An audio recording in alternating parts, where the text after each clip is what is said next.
Yo, what's up, fam? What's up? Welcome to the room.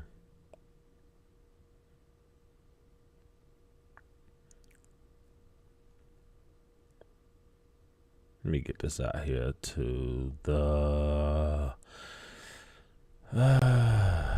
Discord.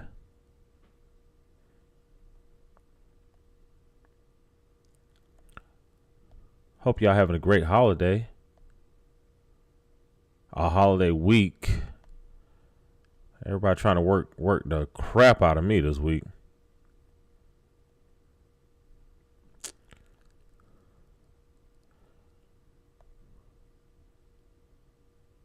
All right, let me hop in here real quick. I got Gavin up, man, because y'all did not like that Kobe take. Let's see if we got any new comments here.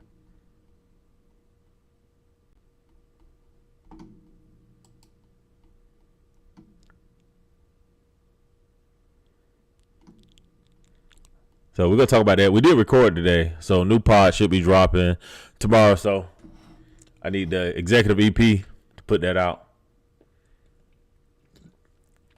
That would be Gavin for now.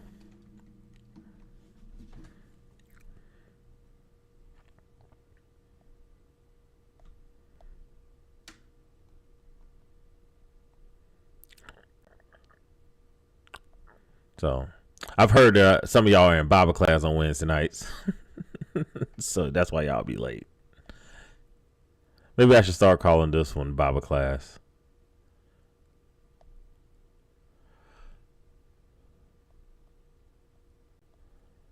Oh, Lord.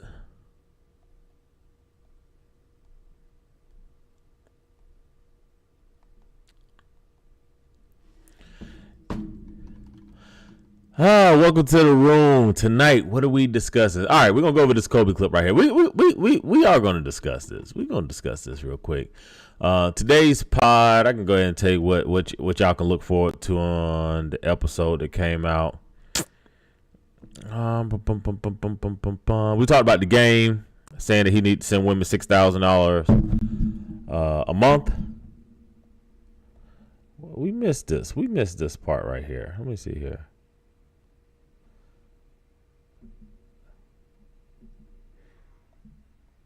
And we missed flying the women out. We did discuss Pavia. Is rap music is to blame for black culture? And I actually took a stance on this tonight. I don't believe that rap music is the problem for black culture. I'm one of those people that believe that art imitates life. I don't believe that life imitates art. I believe that an artist's job is to add to or speak on, right? So what art allows you is the ability to exaggerate what's going on. So I think a lot of times when we look at rap music, there's an exaggeration. I don't know why other genres of music, they can exaggerate, right? Like, I don't actually think Taylor Swift is bad at dating and has 100 ex-boyfriends, right? I think that's a very normal human lived experience, and I think we all know that. So we find Taylor Swift music to be, what's the word I'm looking for here?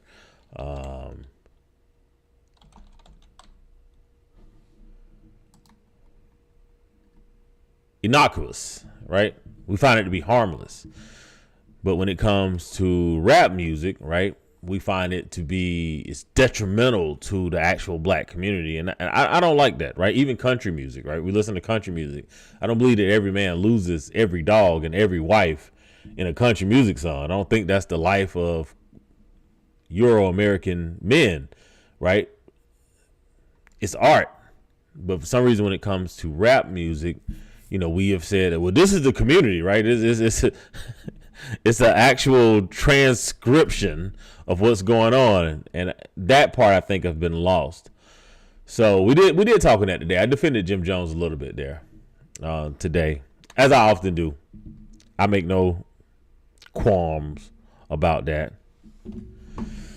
But tonight we're going to discuss there's a Professor David McNally, and I see him a lot on this history page that I follow. So I finally looked him up, And he actually had a very interesting YouTube that dropped back in September. So I'm gonna play that tonight. But we're gonna start on this Kobe clip. And one of the things, so we was arguing about this because this clip right here it has like 600 comments on it so far. I don't even know what the views is on it, but it's going viral. And believe it or not, we don't try to clickbait anybody. That's not really what we try to do. We really just talk about topics that are interesting to black men.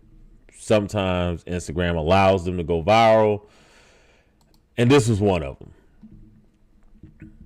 So it was, this idea that Kobe is now being perceived as a top 3 player. And I'm going to let y'all hear Gavin out. I also made a comment on it. And I'll tell you my comment. My comment was, I've always had Kobe between 8 and 12. Like all-time greatest players of all time.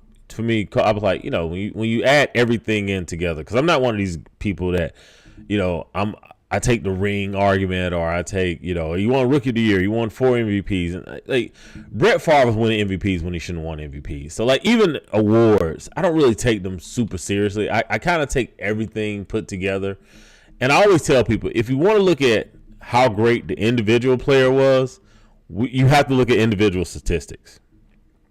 But when you want to say like, all right, greatest of all time, that's when we take everything in together. So I do think Kobe is one of the greats.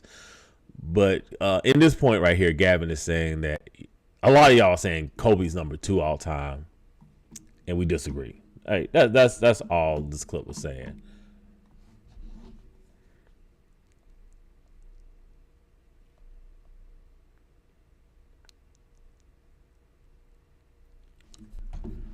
All right, but let's see here. Y'all ready here? Let's see what Brother Gavin says here. Kobe after his passing versus when he was here. Yeah.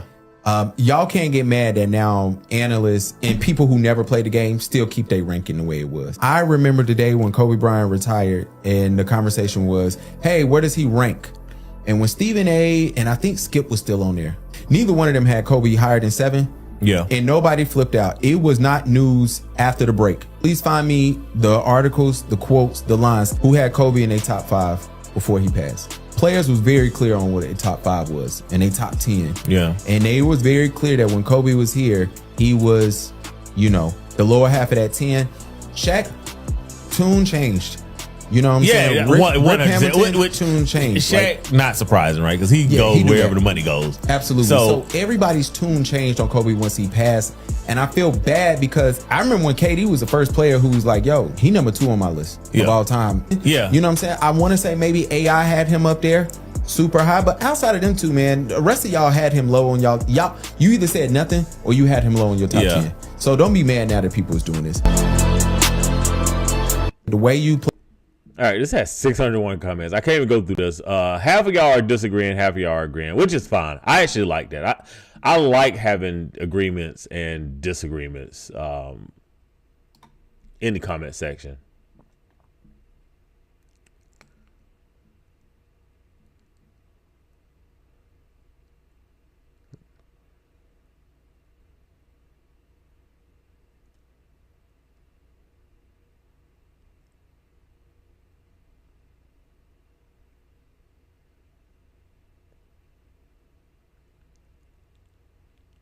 Let's see here.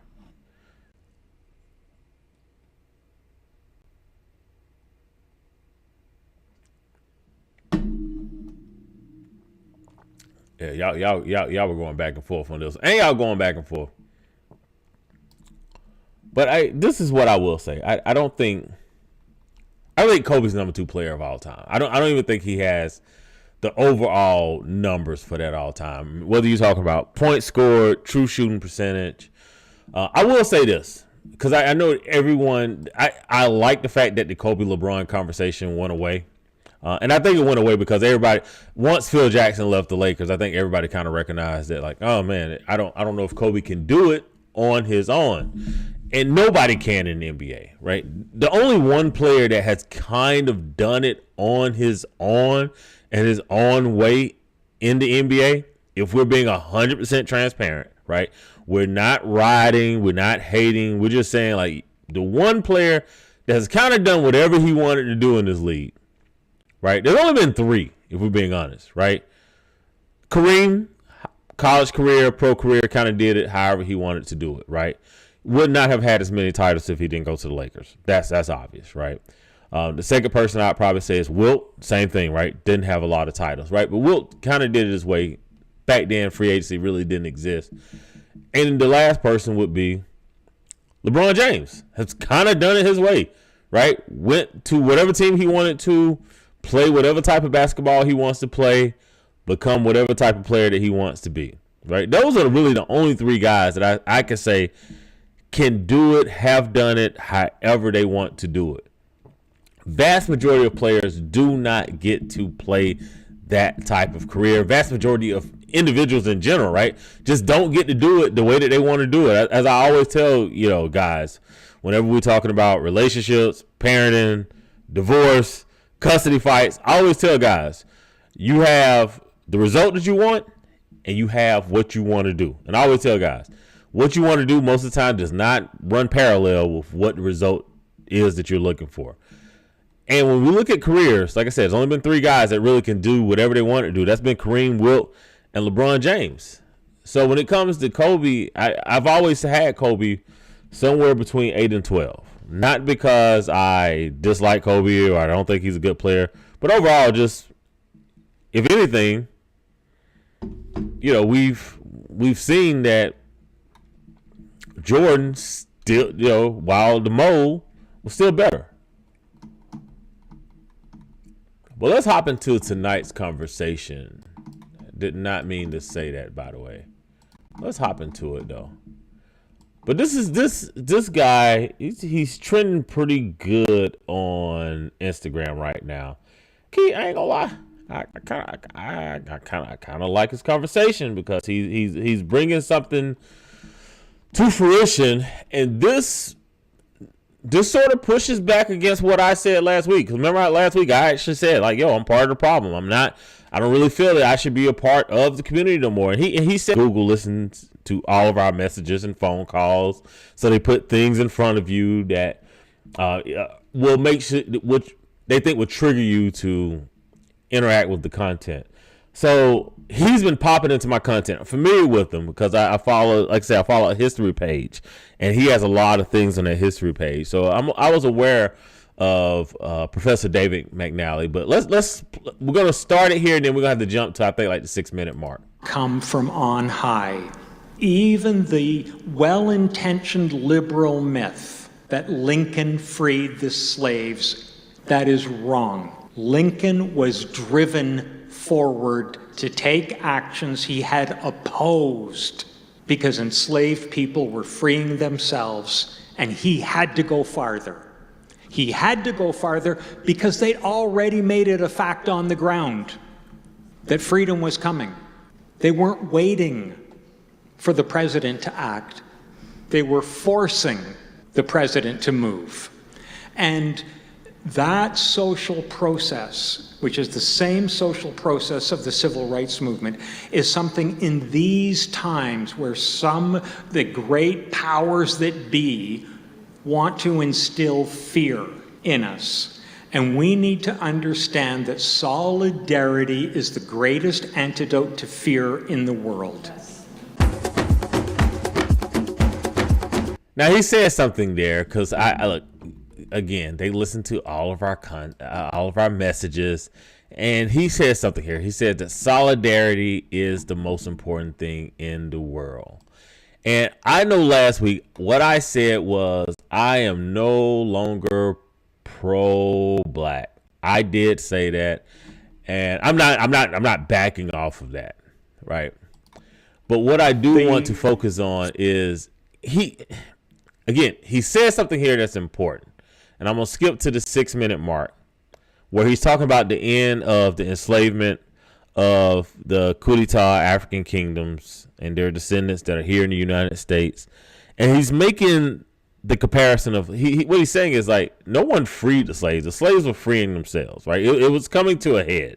And all across the world, the enslaved Africans were saying, yeah, we're good on that. We're good on that. And it was going to really mess up world economies if they all would have freed themselves and decided that they were going to coalesce in one area, right? Whether that one area would have been the Bahamas, Jamaica, Haiti, Liberia, or even going back to the Gold Coast Kingdom.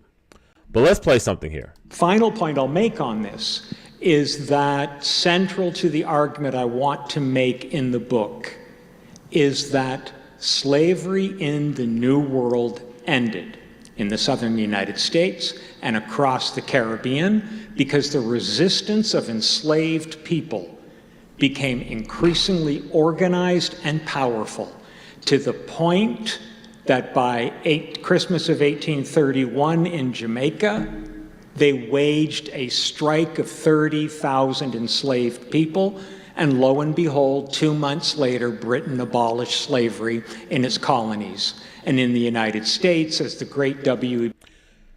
And this is oftentimes left out when we talk about the breaking up of enslavement. It was one of those things where Africans in mass, or excuse me, not Africans, descendants of Africans in the diaspora in mass had decided that they were going to move against it. So it wasn't a benevolence. It was something more so of necessity, that we can either lose all of it or we can just lose the majority of it. B. Du Bois, the first black man to ever get a PhD from Harvard, said, and by the way, W.B. Du Bois famously said, "The honor was all Harvard's, I assure you."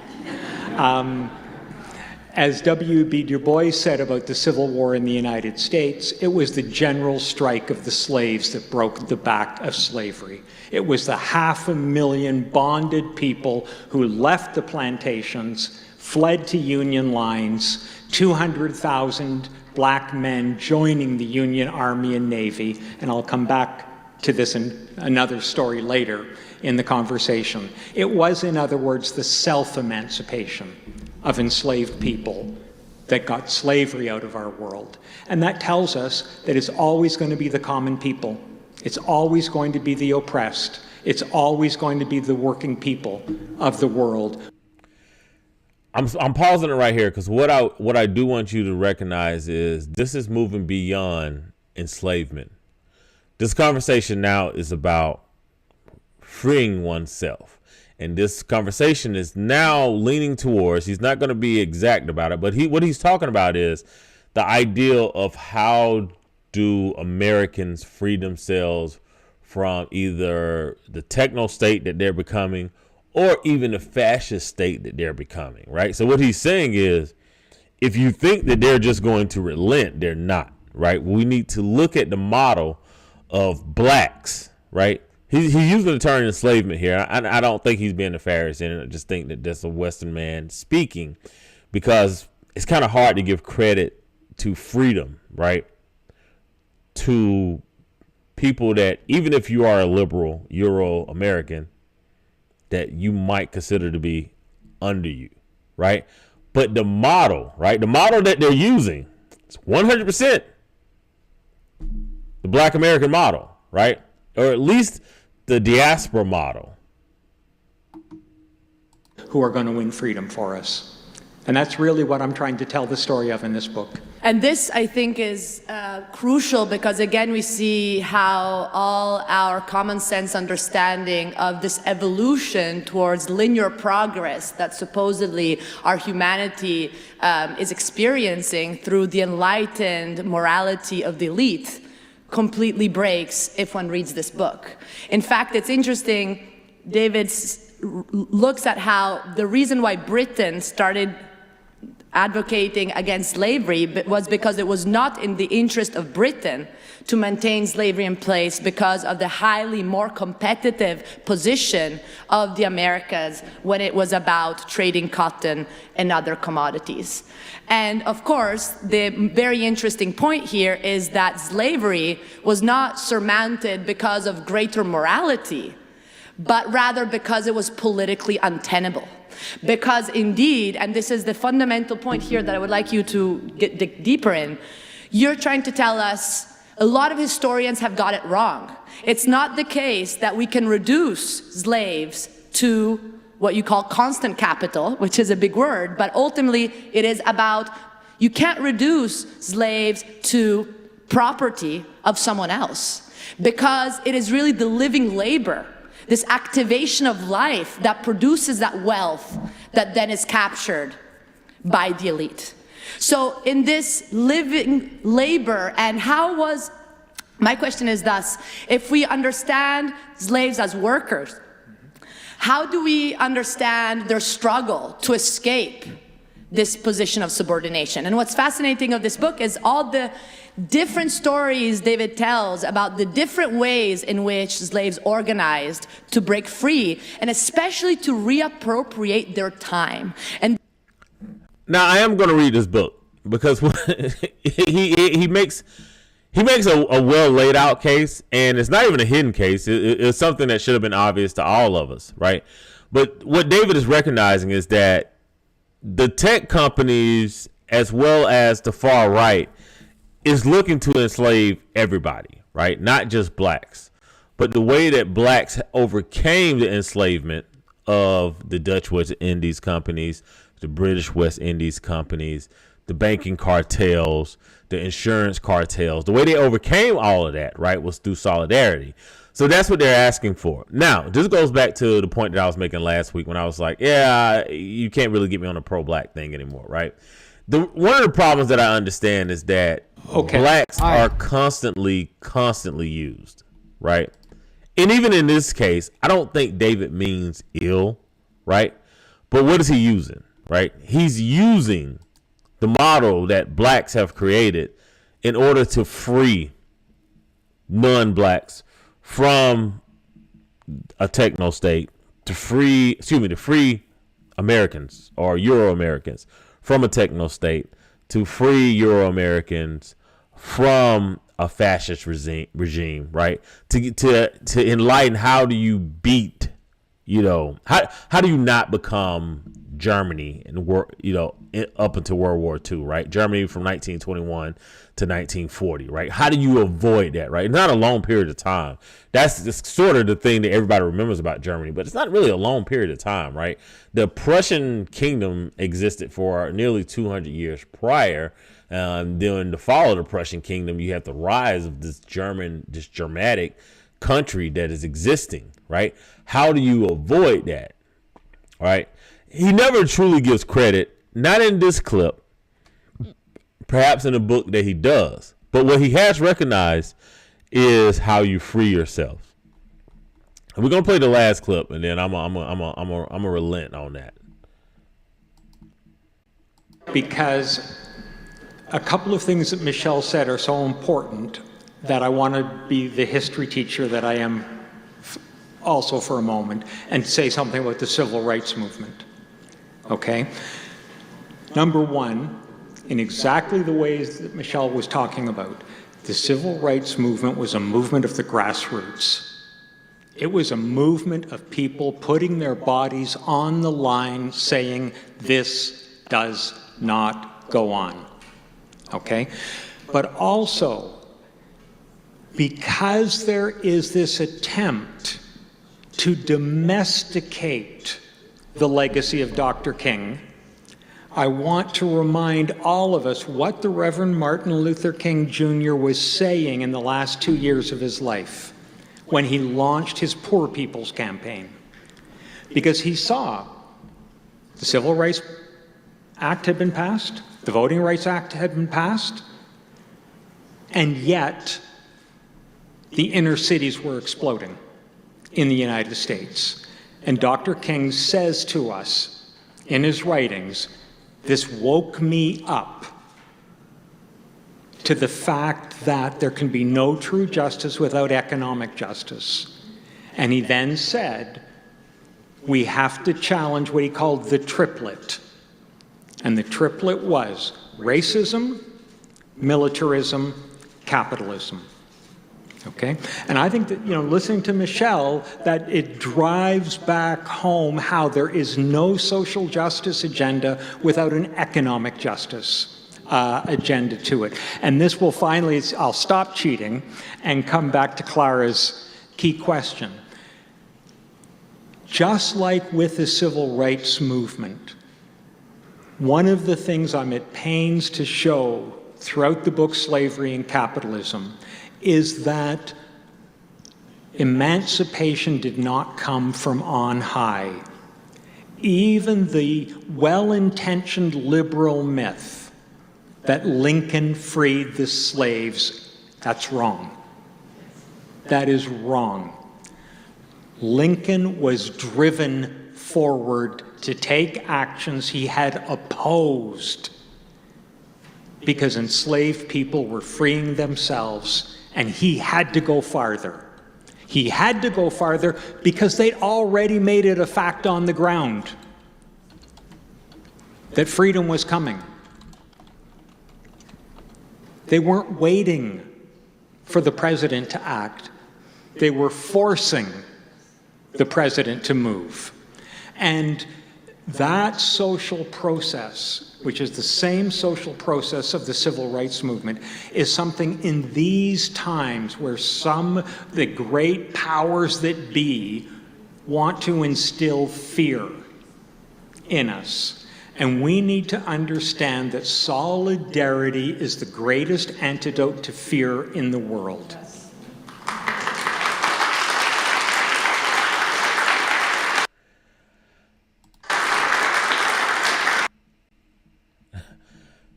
Now, I love what he says right here. I actually do. Solidarity is the greatest threat. What we struggle with in this country is how do we get solidarity, right? Because if I look at what I see here, right? I see a church here, right? I see the pews. I see the balcony. I don't know where he's having this conversation at, but when I look at this audience right here, the church itself reminds me of a very black church vibe, right? Whether it's a black church or not, right? But when I look at this audience right here, I don't really see an audience that includes black males, right? I see one right here, I think.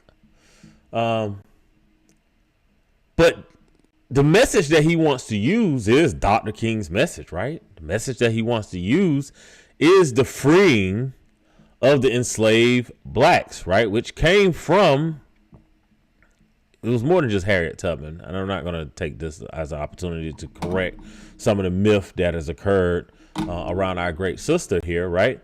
But a lot of what was occurring was through the rebellions that were led throughout the diaspora in the colonies of the Caribbean, but also within the South. One of the greatest rebellions that ever occurred was called the Stono Rebellion, which is from my home state, which, believe it or not, I was never taught in school, despite the fact I'm from the state of South Carolina. It's one of the greatest rebellions, one of the rebellions that actually fixed a lot of issues that was going on with the enslavement of the coup d'etat kingdoms from Africa, right? And look, I like Professor David McNally, right? But what he's not saying here that needs to be said is that typically the freedoms that we enjoy in this country has come from masculine black males. It's typically where it has came from. It has come from men that have mastered the ideal of care, grace, and mercy. And he doesn't really dives into this whole clip right here. I actually watched the whole thing, the beginning and the end, where he reiterates what he said at the beginning is the most important part here, right? But despite him saying that, right, when I look in this audience, you know who I don't see? Even though he's using the philosophy of black males, everything that he's saying right now is the philosophy of our forefathers, right? I don't see them in the audience. And that becomes the problem with solidarity, is that you do not elevate the men that can provide you with the result that you're looking for. Mind you, what is it? 30 minutes ago, what did I say? I said, typically, the result you want and how you want to do it does not run parallel to one another. When I look at the Democratic Party, right, the result that they want is from the school of black masculinity: care, grace, mercy, right? Those are the things that will always lead you to freedom. Those are the things that will always lead you to abundance, right? Those are the tenets of masculinity. But when I listen to you guys speak, you speak with the message of black males, but you do not bring that message from the diaspora of black males that came through that Port of Charleston. You don't. And it is costing you. And it's going to continue to cost you. You're going to do well in 2026. You're going to do well in 2028, 2030. You're going to be right back where you started. You're going to be right back to where you were in 2024. Right back. And the only way around that is to, at some point, if you're going to pick up the ideology of masculine black men, top third of black men, at some point you're going to have to elevate those black men to be leaders in not just their communities, right? But in this room right here, right? David McNally can't lead this room right here. He is reading. It's not in his DNA.